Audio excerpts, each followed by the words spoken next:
안녕하세요. 예란 TV입니다. 예, 박상범 박사님을 모시고 유럽 소식 말씀드리도록 하겠습니다. 박사님 안녕하십니까? 네, 안녕하세요. 그 설을 지금 지났죠. 그렇죠. 설을 지냈죠. 설을 지냈고. 지금 유럽 쪽에서는 네. 그 김정은의 신년사라든지 뭐 이런 거에 대해서 어떤 평가를 하고 있나요? 신년사에 대해서 두 가지를 얘기하고 있습니다. 이제 도이체 벨레라고 하는 보이스 오브 아메리카와 같은 독일의 전파 방송이 1월 1일자 김정은 신년사를 이렇게 얘기했죠. 두 가지죠. 제재를 풀지 않으면 세계를 모색할 수 있다. 한 가지. 또 하나는 개성공단과 금강산 관광은 재개할 용의가 있다. 요 두 단어를 핵심적으로 뽑았습니다. 그러니까 이걸 보면 하나는 대미 협박과 또 하나는 남북 경협이다. 이렇게 해서 신년사를 이렇게 이제 정리해서 발표한 것이죠. 여기에는 이제 비핵화에 대해서는 소위 말해서 북한 비핵화는 전혀 다른 한반도의 비핵화를 통해서 본질을 흐리고 있다는 내용이 함축되어 있고 오히려 북한 비핵화보다는 북한의 핵 보유를 기정사실화하는 그리고 이제부터는 오히려 미국의 전략자산, 핵과 관련된 이런 것들의 폐기 또는 철수를 요구하는 그런 보도를 해놓고 있습니다. 앞으로 이런 것을 보면 또 하나 웃기는 것은 남북 경협과 관련된 얘기죠. 금강산 관광과 개성공단은 재개할 용의가 있다. 마치 모든 필요는 남한 정부가 그쵸. 원하는 것처럼 그러한 선심을 베푸는 선심을 써주는 남녘 동포를 위해 주는 것처럼 이렇게 얘기하고 있다는 것에 대해서 좀 우스꽝스럽다 이런 식이죠. 우스꽝스러운 거 맞죠. 맞죠. 그 얼마나 국어를 했으면. 그런데 이거에 대한 반응이 또 대한민국 통일부의 반응이 웃기지 않습니까? 뭐라 그랬나요? 어쨌든 뭐 좋은 징조로 보인단 말이죠. 북한의 신년사는 화해와 통일을 향해서 또는 화해와 남북 간 한반도의 정착을 위해서 긍정적으로 평가할 수 있다. 그리고 마치 제재가 풀리면 제재가 작동하기 때문에 개성공단 사업이나 금강산 관광 사업을 할 수 없다라고 통일부가 밝혔는데요.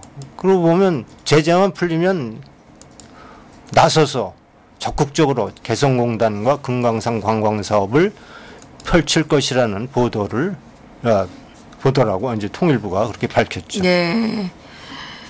그러니까 통일부는 김정은이가 하는 짓거리는 뭐라도 이뻐 보이는 거예요.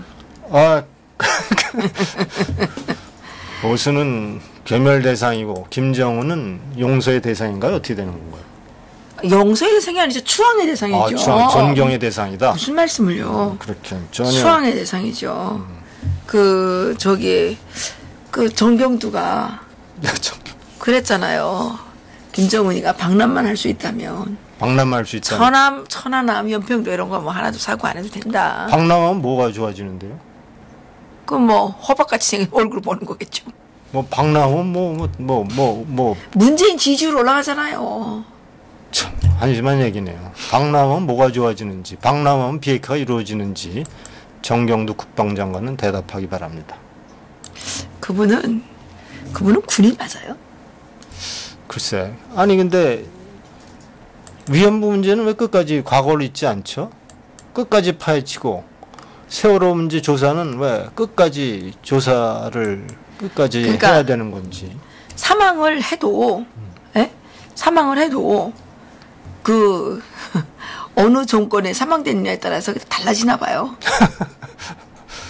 참 이러니. 그러니까 박근혜 정권 때 사망이 되면 박근혜 정권에 이제 사망이 된 사람들은 박근혜한테 다 뒤집어 씌워가지고 그렇게 이제 막 엄청난 그 보상을 받고 그래도 모자라서 계속 그러고 그 김정은 때문에 사망된 사람들은 그냥 다 개죽음이 되고 지금 그 현재 김정욱 선교사 북한에 억류되어 있는 네, 김정욱 있죠. 선교사가 굉장히 위험하답니까? 예, 신병이 위태롭다 그러는 소식을 들었어요. 어디서 들었는지 모르겠는데. 네. 아니, 그분이 잡혀가신 지가 2012년 12년인가요? 예, 6년 지났네요. 6년 지금 7년째 되고 있죠. 참 이런 현실을 무시한 채 근데 김정은의 과거를 있자니 그럼 김정은 때문에 연평도와 천안함에서 희생된 국군 장병은 어떻게 되는 거죠? 앞으로 국가를 위해서 누가 목숨 걸고 국가를 지킬지 참 정경두 국방장관의 발언이 좀 한심하다는 생각을 다시 한번 하게 됩니다. 그러게 말입니다. 또 어떤 소식이 있습니까? 이게 이제 캐피탈이라고 하는 시사 잡지가 1월 2일자 보도를 한 건데요. 이건 예. 우리와 좀 전혀 다른 보도를 하고 있어요. 예를 들어서 예, 예. 대북 제재가 또는 불량 국가에 대한 제재가 과거에는 그동안에 여러 틈새가 있어서 실효성을 거두지 못하고 있다. 이런 것이 우리가 그동안 알고 있던 소식 예. 아닙니까? 근데 캐피탈이 이렇게 보도했어요. 현재 미국은 법과 제도, 모든 전략, 그리고 감독, 감시 기술이 발달되어서 예. 뭐 물품 거래뿐만 아니라 금융 거래에 대한 것도 완전히 파악하고 감독할 수 있는 기술을 발견했다. 기술을 만들어냈다. 그렇기 때문에 이제는 미국이 맘만 먹으면 모든 불법 거래를 완전히 포착할 수 있다. 이런 보도를 낸 겁니다. 그러면서 이제 얘가 이제 북한의 예를 들은 거죠. 이 보도에 따르면 북한은 정말 이제는 미국이 그렇게 만약에 원한다면 완전히 고립되고 무릎 꿇을 수밖에 없는 정도의 미국의 어떤 제도나 전략이나 기술이 확보되어 있다. 이런 보도를 한 겁니다. 그래서 심지어 독일의 BND, 독일 연방 정보국하고 연방 헌법재판소가 미국 CIA의 이러한 그 정보 이런 것들, 이런 기술의 어떤 능력 때문에 스스로 보다 강력하게 대북 제재에 동참하게 된다. 이런 보도를 하고 있어요. 예를 들어서 지금 북한 대사관, 베를린 주재 북한 대사관이 유럽 전체의 무기 거래 또는 밀무역의 본거지라는 겁니다. 그래서 이제 이 연방 정보국과 연방 수호청이 합동으로 최근에 물론 지난번에도 이런 보도가 나왔습니다는 보다 강력하게 북한 대사관을 지금 수사하고 있다. 이런 보도를 하고 있고 심지어 이 지금 미국이 파악하고 있는 것이 그동안 독일 기업들이 북한에 비밀리에 불법으로 공급한 것들이 많이 있더군요 보니까. 네. 예를 들어서 델타 아피아 비행 정비 회사가 1983년도에 미국산 헬기 87대를 87대를 중국을 경유해 북한에 들여보낸 사실도 좀 드러나 있고 한스 베르라 트루펠이라고 하는 회사가 2002년도에 핵 개발에 필요한 우라늄 농축에 필요한 알루미늄 관을 북한에 밀거래한 것도 이제 다 미국이 정보를 갖고 있다. 이렇게 이제 보도할 정도로 미국의 정보력과 기술력이 이제 뭐 빈틈없이 작동되고 있다. 그래서 이 보도는 어쨌든 앞으로는 미국이 마음만 먹으면 모든 불법 거래를 거의 100% 완전히 차단할 수 있고 여기에 걸려들면 결국은 무릎을 꿇을 수밖에 없다. 이런 보도를 캐피탈이라고 하는 시사 잡지가 1월 2일자 보도한 내용이 눈을 끈다. 이렇게 볼 수 있습니다. 그러면 지금 미국이 북한에 숨통을 꽉 쥐고 있기 때문에 깜짝 마라 이거죠? 네, 그런 보도입니다. 그런 보도죠. 어쨌든 미국이 이제는 완전히 장악하고 있다. 이런 뉘앙스로 보도를 한 겁니다. 아, 그렇군요. 근데 이게 한국 정부가 이게 자꾸 도와주려고 그러는 거에 대해서는 어떻게 하고 있나요? 그건 뭐 한국 마음대로인데 뭐 절대로 미국의 이 감시망을 빠져나갈 수 없다.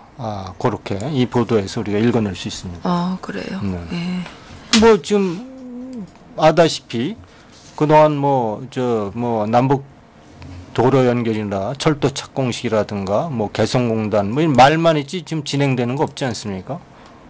근데 지금 국민들이 걱정하는 거는 그런 건 못하지만 암암리에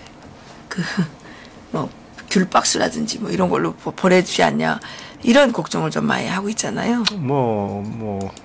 그런 건 사실은 푼돈이겠죠. 사실은 얼마나 될지 모르겠지만 또 왔다 갔다 할 때 용채돈 채워주려고 하면서 계속 줄지도 모르잖아요. 하여간 이 보도 내용은 지금 그러니까 정말 도와준다면 현찰 거래할 수밖에 없는데 그 규모는 굉장히 소규모일 수밖에 없으니까. 현찰은 소규모밖에 안 됩니까? 그렇죠. 그걸 돈다발로 준다는 것이 얼마나 되겠습니까? 그래요? 그러니까 북한의 경제를 숨통을 트여줄 만한 규모는 불법적으로 할 수 없다. 이러는 것이 이 보도의 내용이라고 볼 수 있습니다. 김정은이가 이번에 신년사에서 오만무리하게도 한국에 있는 전략자산을 다 철수하라고 이태소리를 했어요. 근데 우리가 신년사를 보면서 우리 언론이라든가 통일 관계자들이 놓치고 있는 게 하나 있는데요. 그것은 북한의 신년사에 나타난 김정은의 신년사에 나타난 북한의 통일 열망입니다. 제가 그대로 워딩을 그대로 옮겨보도록 하겠습니다. 김정은 이렇게 했거든요. 통일의 앞길을 가로막는 외부 세력의 간섭과 개입을 용납하지 않겠다며 남측의 한미 군사훈련 및 전략자산 전개를 완전히 중단할 것을 요구했다. 이런 얘기입니다. 그러니까 통일의 앞길을 가로막는 무슨 얘기죠? 이 통일은 어떤 얘기죠? 이것이 자유민주 통일일까요? 그렇지 않죠. 아니죠. 고려 연방제를 통한 또는 남북 연합이라든가 연방제를 통한 적화 통일이 분명한데 이 사실을 전혀 보도하지 않는 거죠. 그러니까 이러한 최종 목표는 공산 적화 통일인데 그걸 달성해서 남북 관계, 남북 교류 협력을 확대하고 남북 관계를 개선하고 그리고 주한민국을 철수시키고 한미 훈련을 중단하고 미국의 전략자산의 한반도 전개를 중단하는 요구를 하고 있다는 사실, 이러한 것들이 모두가 통일의 앞길을 가로막는 것이다. 이렇게 신년사에서 나타나 있는데 우리 언론이나 전문가들은 이런데 한마디 얘기도 안 하고 있습니다. 결국은 우리가 분명히 신년사에 나타난 김정은의 적화 통일의 공산 통일의 야욕을, 그것이 그들의 최종 목표임을 보다 분명히 알아야 될 것임을 이 신년사를 통해서 다시 한번 확인하게 됩니다. 그런 의미에서 자유통일을 설립 정신으로 갖고 있는 우리 자유통일 칼리지의 역할이 더욱더 중요하고. 그렇죠. 그거 언제부터 합니까? 이제 3기가 이제 3월 1일부터 하죠. 우리가 이제 모든 커리큘럼이 확정된 대로 바로 자유통일 문화원의 홈페이지에 자유통일 칼리지에 관한 소식들을 우리가 올려놓도록 그렇게 하겠습니다. 네. 그러면 문재인 정권에 대해서 어떤 평가는 없습니까? 이게 이제 오스트리아의 카톨릭 프레스가 있어요. 그러니까 오스트리아 주교회의에서 관장하는 카톨릭 프레스가 12월 30일에 보도를 이렇게 했습니다. 한국의 김희중 추기경이 교황의 북한 방문은 가능하다 이렇게 얘기했다고 보도를 했고, 예. 전제 조건은 이제 김정은이 교황 방문을 공식으로 요청할 경우에 교황의 북한 방문이 가능하다 이렇게 이제 보도를 한 겁니다. 근데 그러니까 서울발로 보도를 한 거죠. 근데 이제 또 하나 보도를 한 건, 근데 바로 그 며칠 전에 미국의 소리 방송은 2019년에 교황의 방북은 불가능하다 그랬잖아요. 이렇게 이제 반박을 한 거죠. 그리고 이런 보도에 대해서 로마 교황청의 공보 담당 주교죠. 제가 보기에 피에트로 파롤린 주교는 교황의 방북은 언제든지 가능하지만 특별한 조건이 갖춰져야 한다. 이렇게 조건을 분명히 제시하고 있거든요. 이 조건에는 우리가 현재 정치범의 수용소에 갇혀 있는 5만 내지 6만의 기독교 신자들을 석방하는 문제, 인권 문제 이런 것들이 들어있다는 사실을 우리가 네. 지난 보도에서부터 유추할 수 있거든요. 그런 의미에서 이 오스트리아 가톨릭 프레스의 보도는 우리나라 김희중 추기경이라든가 남한의 언론들이 과도하게 지나치게 교황의 방북을 호도하고 있다. 우리가 이렇게 읽어낼 수 있습니다. 근데 추기경님까지 왜 그래요? 뭐 망둥어가 뛰면 뭐 숭어도 뛴다더니. 글쎄요, 추기경까지 글쎄요, 추기경이 왜 이런지 잘 모르겠습니다. 추기경까지 이런 이유 없잖아요. 추기경이면 북한에서 자행되고 있는 종교인에 대한 탄압, 그 선교사에 대한 억류 이런 문제를 제기해야 올바른 거 아닙니까? 그러게요. 근데 추기경님이 왜 이래요? 옛날에 이 과거에 우리 김수환 추기경은 약자의 편에 서서 이렇게 억압받는 자, 이런 사람들에 대한 도와주기를 즐겨했는데 어떻게 이 김희중 추기경은 김정은에게 이렇게 한없이 그게 문재인 때문에 그러는 거 아니에요? 김정은을 이렇게 칭찬하고 뭐 칭찬하기보다 김정은을 바라고 있는지 참 이해가 안 갑니다. 네. 이게 그러면 그 기사 제목이 문정권에 지칠 줄 모르는 북바라기 이렇게 돼 있는 거예요? 그건 아니고요. 그건 제가 뽑은 거고. 그런 거예요. 이제 이거는 이제 교황청에서 공식적으로 이걸 확인하고 있지 않다. 서울발 김희중 주교는 교황의 방북이 가능하다고 얘기하지만 그것이 확인되고 있지 않다. 이런 보도죠. 그렇군요. 시진핑이 오늘 아침 뉴스를 보니까 뭐 대만을 통일하겠다고 뭐.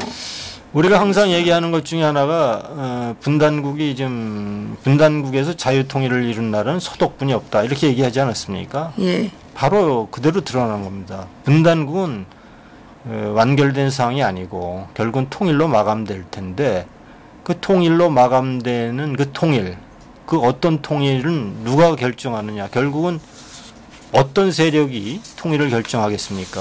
국민의 많은 지지를 받는 세력들이 결국 통일을 결정할 텐데 네. 우리나라 상황이 굉장히 그런 의미에서 어렵다고 생각이 되고 중국의 경우는 심지어 시진핑이 하나의 중국이라는 원칙을 고집하면서 만약에 유사시에 대만이 말을 안 들면 무력으로 대만을 점령하겠다. 점령해서 통일을 이루겠다. 이런 얘기는 이미 뭐 과거에도 쭉 나온 얘기인데 올해도 변함없이 시진핑 이런 보도를 하고 있군요. 이런 주장을 하고 있군요. 그래서 대만 까불지 말라. 그런데 대만에 이제 누구죠? 차이잉윈 총통은 대만의 민주주의적 가치는 절대로 중국이 건드릴 수 없다. 중국은 이 가치를 지켜낼 수 없다. 이렇게 해서 반대 입장을 분명히 얘기했죠. 그랬군요. 앞으로 뭐 이 갈등이 더 첨예화될 거고 결국은 미국이란 나라가 자유민주주의의 수호 세력이 되지 않으면 이 문제도 중국의 통일도 공산 통일로 마감될 것은 뻔하다. 바로 이러한 중국의 문제가 우리나라에도 그대로 적용되고 있고 현재 우리나라에서 문재인 정권이 추진하고 있는 정권은 소위 작은 통일, 큰 통일. 그러니까 일국가 이체제를 얘기하고 있지만 결국은 이것은 북한식 통일로 나아가는 하나의 과도기다. 이렇게 이제 평가할 수 있습니다. 우리가 바짝 정신을 차려서 자유통일, 자유민주 통일을 지켜내지 않으면 이것은 우리가 통일에 무관심할 경우에 한반도의 통일도 다른 나라의 통일들처럼 자유민주 통일이 아닌 연방전을 빌미로 한 평화통일, 즉 공산통일로 갈 수밖에 없다는 사실을 우리가 분명히 인식해야 할 것이라고 생각합니다. 그렇습니다.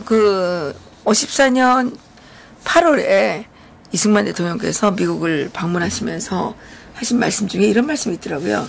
자유의 미국, 투쟁하는 미국이 아니면 자유세계를 지켜내기가 어렵다. 그렇죠. 예, 그래서 이승만 대통령 자신이 기도하기는 미국이 적절한 시간에 빨리 이 선택을 해서 자유세계가 미국의 자유세계도 지키고 그로 인해서 우리 대한민국 같은 이런 그렇죠. 자유 세계들도 지켜지기를 기도한다 이런 말씀을 하신 게 있어요. 네. 예, 근데 요즘에 우리 여기 딱 맞는 것 같아요. 그렇죠. 그래서 저는 미국이 자유 세계의 그 어떤 수호자로서 이 트럼프 대통령이 책임이 정말 막강하다는 생각이 들어요. 그렇죠. 예, 그래서 이 지금 시진핑의 중국 공산당, 김정은의 북한 공산 왕조가 지금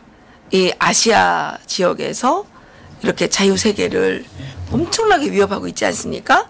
거기에 이제 부안해동하는 이 문재인 이 공산 추종자들이 지금 한반도에 엄청난 위험을 몰고 오고 있는데 정말 미국의 트럼프 대통령께서 또 미국의 의회와 미국의 정치인들이 빨리 올바른 선택을 잘 해줬으면 좋겠다는 생각이 듭니다. 최근에는 시진핑이 이런 얘기를 하지 않았습니까? 한반도의 비핵화의 노력에 박수를 보낸다. 한반도 비핵화 노력에 박수를 보낸다 하고 있습니다. 그게 이제 김정은이 말하는 비핵화겠죠. 김정은의 비핵화고 주한미군을 한국에서 철수시키고 한미동맹을 와해한 후에 그 결과가 어떻겠습니까? 중국의 영향권에 두고자 하는 시진핑의 그러한 음흉한 전략이 숨어져 있지 않나 이런 생각을 하고 있고 그렇죠. 적어도 통일될 때까지는 적어도 미국은 절대로 대한민국의 자유와 시장의 가치를 반드시 지켜주는데 힘이 되어야 한다. 이런 얘기를 다시 한번 말씀드립니다.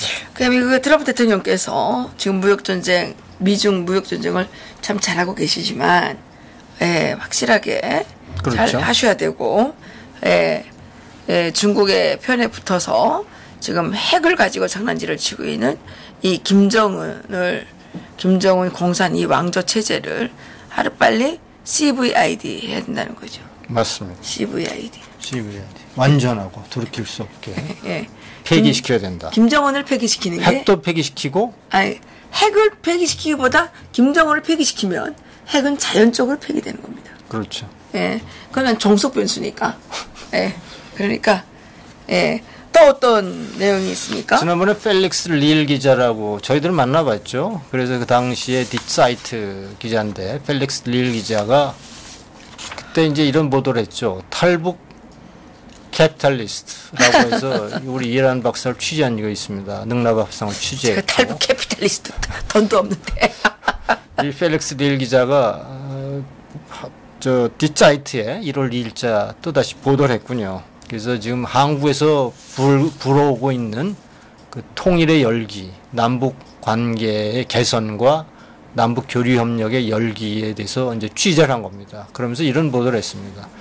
지금 뭐 투자 회사들인가 투자 전문가들이 투자 전략가들이 뭐 통일 기금을 만들고 대북 투자 뭐 이런 데에 뭐 굉장히 선전을 많이 하고 있고 이 열기가 불어닥치고 있지만 그 자기가 보기에는 냉철한 현실주의자는 이런 열기와는 무관하게 그럼요. 아무런 관심을 보이고 있지 않다. 당연하죠. 그러면서 과거 김대중 정권 때의 그 통일의 열기, 남북 간의 화해의 열기가 어떤 결과로 귀결됐는지 현실주의자는 정확히 바라보고 있다. 이렇게 보도를 한 겁니다. 그랬네요. 이분이 참 유능한 기자인 것 같아요. 뭐 사실은 뭐 박근혜 탄핵 이후에 한국 정세에 대해서 여러 가지 오해도 많이 있었습니다만은 저하고 거의 한 7, 8시간을 같이 있으면서 제가 한국의 정세를 정확히 좀 설명을 했고 우리 국회의원 한 분도 지금 자유한국당에 있으지만 취재를 해서 한국의 상황을 정확히 비교적 정확히 보려고 노력하는 기자가 바로 펠릭스 릴 기자라고 볼 수 있습니다. 그러시군요. 저를 탈북 캐피탈리스트라고. 캐피탈리스트가 아닌데 최저임금 때문에 파산이 할 것 같은. 파산할 것 같아요. 이건 국가의 폭력에 의해서 이렇게 막 파산해도 되는 건지 모르겠습니다. 또 하나가 있는데 슈푸트닉 도이칠란트가 이건 작년 12월 30일입니다. 12월 30일 날 일본 요미우리 신문을 인용해 보도한 건데요.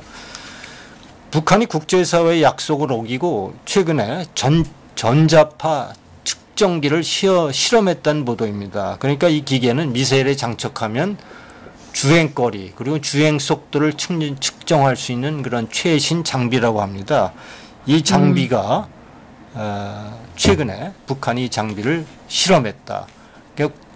지난 북한이 뭐 영변 핵시설 해체고 핵과 미사일 실험을 중단한다고 선언한 것이 아무런 의미가 없다. 이런 보도를 슈푸트닉 도이칠란트가 12월 30일자로 보도를 했네요. 그 김정은이가 이번 신년사에서 확실하게 얘기하지 않습니까? 자기네는 이제는 핵보유국이기 때문에 핵을 또 개발할 필요도 없고 연구할 필요도 없다. 실험할 필요도 없고. 예. 그래서 뭐 자기는 이제 이 핵을 지키고 있겠다는 거 아닙니까? 그러니까 이게 전문가들은 이것은 핵 보유 선언임과 동일하다. 이렇게 지금 분석하고 있는데. 아니, 선언이 아니라 선언은 작년에 했고요. 핵 단추가 내 책상에 있다 그랬잖아요. 네. 책상에 있다 그랬잖아요. 그게 선언한 거고 지금은 이젠 그 완전히 그 선언한 걸 인정받았으니까 자기가 핵 보유국으로서의 지위를 누리겠다 이거죠. 근데 문재인 정권의 어떤 그 국방 전문가들은 왜 자꾸 엉뚱한 얘기를 하죠? 무슨 근거로 이렇게 북한이 뭐 비핵화에 나선다 뭐 이런 권력에 빌붙어 있어가지고 그 인간들은 그 입이 아니에요. 그 어물들이지 어물. 하여간 지금 대한민국이 굉장한 위기 상황에 빠져 있다. 저는 대한민국이 멸망할 때는 김정은 때문에 멸망하는 게 아니라 이 권력에 빨대를 꽂은 더러운 쓰레기들 때문에 멸망할 거라고 생각이 들어요. 네. 그래서 정말 이 양심 없는 인간들이 공직의 자리에 가면 안 되는데 그 신재민 사무관 얘기 들어보셨습니까? 그렇죠. 난 그 젊은 친구가 너무 신선하더라고요. 자기는 공무원 하는 기간 동안에 국민이 주는 세금보다는 조금 더 일해야 되겠다고 생각했다. 난 이게 너무 기특한 거예요. 그렇죠. 젊은 친구가 말이에요. 그리고 이렇게 잘못돼가는 것들을 지적하는 것은 너무나 당연한 거고 이런 공익제보는 자기 누구든지 이렇게 공익제보를 해야 되고 이렇게 하는 사람들이 존경받는 사회가 되는 것으로 자기는 생각했다. 본인은 또 문재인 정권을 지지했고 촛불을 들었다고 얘기하지 않습니까? 이런 신재민 사무관의 이런 보도에 정말 현 정권은 정말 좀 책임 있는 자세로 근데요, 접근해야 되겠다. 선혜원인가요? 손혜원. 야, 그 여자 어떤 여자입니까? 고영태 의인이라고. 예, 의인이라고. 예. 그러던 여자 아닙니까? 그러게 말이에요. 그런데 이 신재민 사무관에 대해서 악담을 했어요. 악담을. 뭐 돈을 먹었다는 무슨 지가 돈 먹은 걸 봤어요. 자유한국당으로 가겠느니 뭐 이런 얘기를 뭐. 그러니까요. 참. 하여간 이러한 정말 그런 인간들이 국회의원이라고 배지 달고 설치니까 나라가 이렇게 암울한 겁니다. 아니 잣대는 공정해야지. 그 고영태가 한 거는 고영태는 돈 뜯어먹으려고 그러다가 안 되니까 그렇죠. 부른 거 아닙니까? 신재민은 그 공무원 자리를 박차고 나온 사람이지 않습니까? 어떻게 말도 안 되는 이런 여자가 무슨 국회의원이에요. 잣대가 공정한 게 아니고 자가 틀리죠 완전히. 난 이런 여자가 국회의원이라는 게 너무 분노해요. 우리 세금이 다 그런 인간들한테 가느라고 지금 세금을 빨빨 걷어내는 거 아닙니까? 이 나쁜 인간들이 말이에요. 정말 어이가 없어요. 어떻게 그런 인간들이 근데 그런 인간들을 찍어주는 그 사람들은 머리에 뭐가 들어있는 거예요? 본래가 들어있는 거예요? 그러니까 이제 그런 사람들이 이제 정신을 차리겠죠. 이 현실이 이렇지 않구나. 그게 정신 차리겠어요? 그 머릿속에 막 바퀴벌레만 꽉 차 있는 것 같아요. 그러니까 이 공익제보라고 하는 것은 정말 우리 사회를 보다 나은 사회로 만들기 위해서 반드시 필요한 거 아닙니까? 공익을 위해서 잘못된 것을 알리는 행동이야말로 정말 꼭 박수 쳐주고 우리가 장려해야 할 것인데 이런 사람들을 매도하고 그렇게 미꾸라지 취급하고 이런 정부가 과연 얼마나 그 정당성을 확보하게 될지 정말 참 한심한 그런 형국이라고 볼 수 있습니다. 정말 그렇습니다. 정말 그렇습니다. 그 정부가 불법을 저질렀으면 그 시정하는 게 옳지. 시정하는 게 옳지. 그 어린 사무관을 고소하는 게 맞습니까? 그러게 말이죠. 그 기재부 그 간부들 창피하지도 않나요? 기재부 간부들도 이제 뭐 다 소비에트 권력의 개가 된 건가요? 뭐 그렇지 않을 겁니다. 뭐 정말 대한민국을 사랑하는 기재부 중견 간부들 많이 있다고 그렇게 생각합니다. 그렇겠죠. 네, 그렇게 있죠. 그렇겠죠. 네. 네. 이제 신재민 사무관이 얘기한 것처럼 제2, 제3의 공익 제보자가 반드시 또다시 나타날 것으로 믿어 의심치 않습니다. 법원행정처 처장은 왜 그만두신 거예요? 글쎄 뭐 힘들어서 그만뒀다고 하는데 내막은 뭐 본인들이 잘 아니 그 알죠. 자리는 누구나 가고 싶어하는 자리 아니에요? 최고죠. 대법원장의 아주 측근일 텐데. 대법원장이 너무 힘들겠나? 글쎄 뭐 정권의 끝이 보이니까 미리 피시는 거 아니에요? 사법부가 동요하고 있습니다. 그래요? 아, 사법부가 동요하고 있는 거예요? 이것이 그 단면이라고 볼 수 있죠. 아, 그렇군요. 사법부가 동요하면 문재인도 이제 박근혜 대통령처럼 감옥에 가는 거예요? 그거야 이제 뭐 나중 일이고 감옥에 가지 않도록 문재인 정권이 정신을 차려야 되겠죠. 그래요? 네. 불행한 역사가 되풀이되지 않도록 현 정부가 책임 있는 자세를 임해줬으면 좋겠다. 대한민국의 대통령 하려면 감옥에 갈 각오를 하고 해야 돼요. 그러고 보니까 감옥 안 간 사람이 없네요. 안 간 사람 있죠. 누구 안 갔지? 김대중 너무요. 김대중은 이미 갔다 와가지고 안 갔나? 이미 그러면 감옥 가는 건데 못 갔잖아요. 자살했지. 그런데 자살해서 못 갔고. 그렇죠. 그러네요. 대통령. 그러니까 대한민국 참 대통령의 이 불행한 역사가 되풀이되지 않도록 미리미리 좀 바로잡아 주시기 바랍니다. 그러게 말입니다. 국가가 국가의 길을 원한다면 정말 제발 좀 문재인 대통령이 말했던 공정하게 그렇죠. 모두가 잘 사는 사람. 정말 공정하게 정의롭게 좀 하세요. 이게 촛불 태우기가 이게 다 정의가 뭐예요? 이게 또 정의예요? 맨날 자국게 나면 불만 나고. 국민을 통합하는 대통령. 촛불을 너무 좋아하다 보니까 그렇지 맨날 자국게 나면 불러요. 촛불 때문에 불이 나는 것 같네. 맨날 불러요. 화재인. 제가 여기다 유튜브에다 얘기했어요. 화재인이라고 부르자고. 소화기를 동원해야 되겠네. 화재인. 오늘 하실 말씀 더 있으면 오늘 여기까지 하도록 하겠습니다. 수고하셨습니다. 감사합니다. 감사합니다.